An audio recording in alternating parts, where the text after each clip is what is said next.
300 meters above a Himalayan gorge, a Gurung honey hunter hangs from a handmade rope ladder, smoke torch in one hand, basket in the other. Around him, thousands of the world's largest honeybees swarm to defend their cliffside nests. No harness, no safety line. This is one of the most dangerous harvests on Earth, and what these men risk their lives for is stranger than you'd expect. The primary hazard begins with the sheer scale of the target, Apis laboriosa. Measuring up to 3 centimeters in length with a 4 centimeter wingspan, these giant Himalayan honeybees are the largest on Earth. When threatened, tens of thousands of workers defend their massive open comb nests simultaneously, delivering defensive stings in numbers that can quickly overwhelm a human body. To reach these nesting sites, hunters rely on ladders hand-braided from local bamboo fibers and jungle vines. These flexible, 10-meter-long segments are joined together and suspended over unstable rock edges, without modern steel anchors, climbing harnesses, or backup ropes.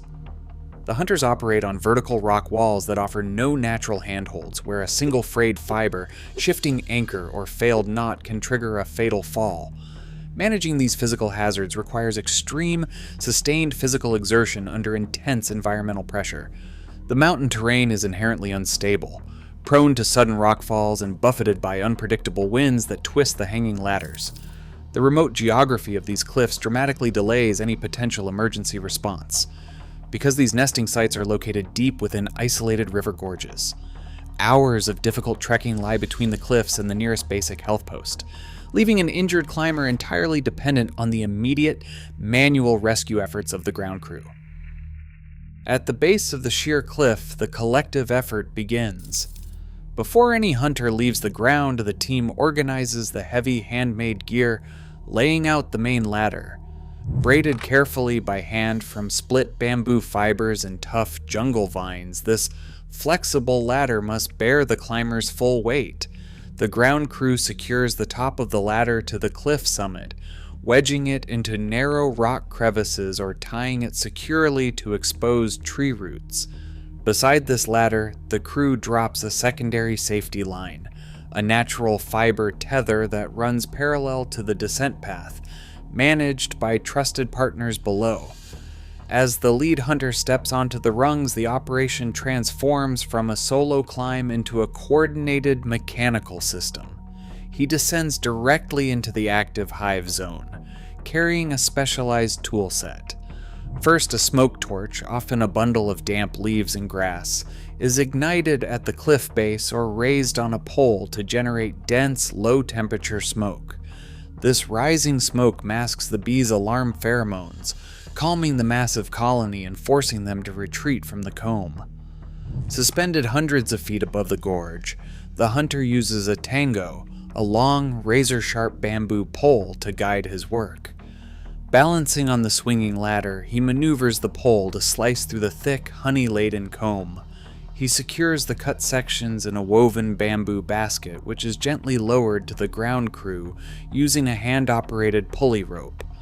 Once the harvest is complete, the hunter climbs back to the summit and the team dismantles the ropes, leaving the vertical face exactly as they found it.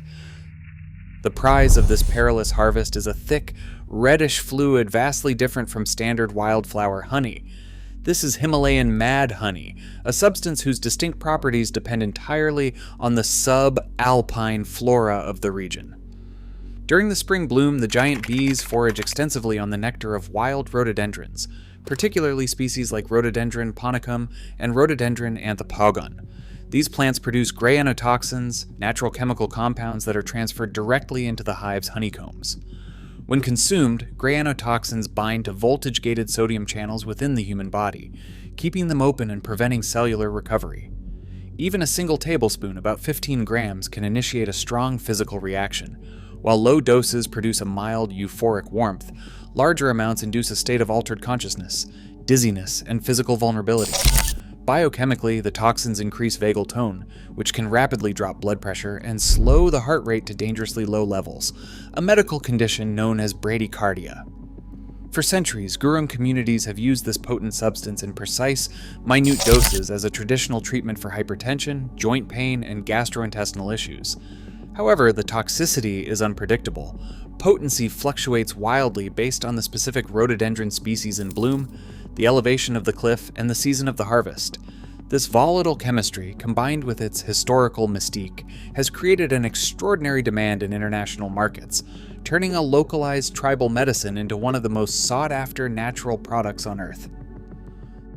The Gurung people of the Annapurna foothills view these sheer rock walls as sacred spaces inhabited by ancestral spirits.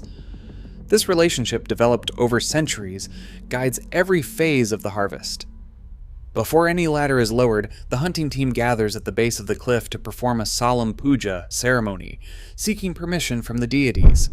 The hunters construct a small altar, scattering grains of rice for sustenance and burning incense to purify the mountain air. They offer local alcohol to the forest spirits and smear the blood of a sacrificed sheep onto the bamboo ladder to bless the gear. Through these rituals, they address the bees as Rongkemi, the protective guardians of the hive.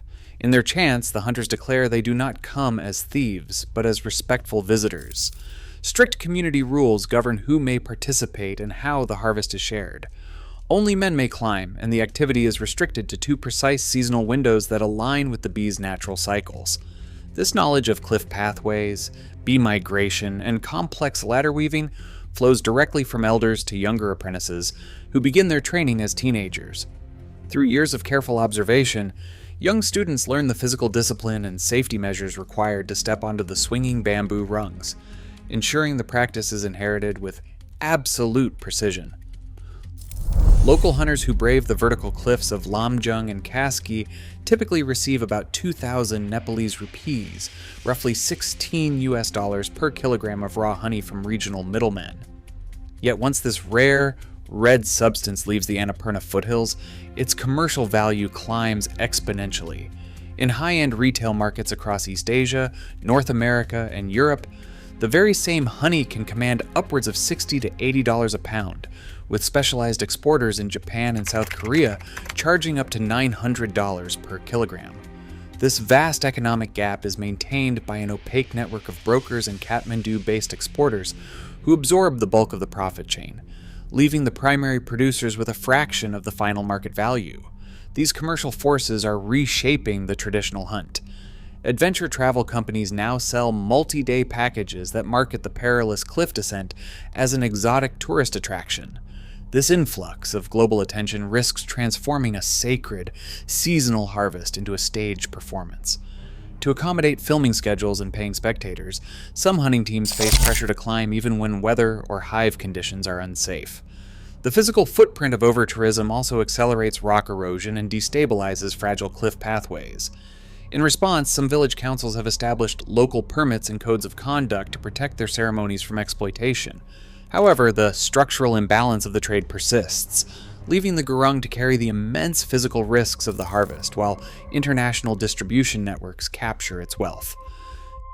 As modern pressures and shifting climates encroach upon these cliffs, the greatest threat is not the fall, but the quiet loss of a sacred legacy. When the last hunter steps down, an ancient relationship with nature may vanish forever. Share your thoughts on this tradition's future below.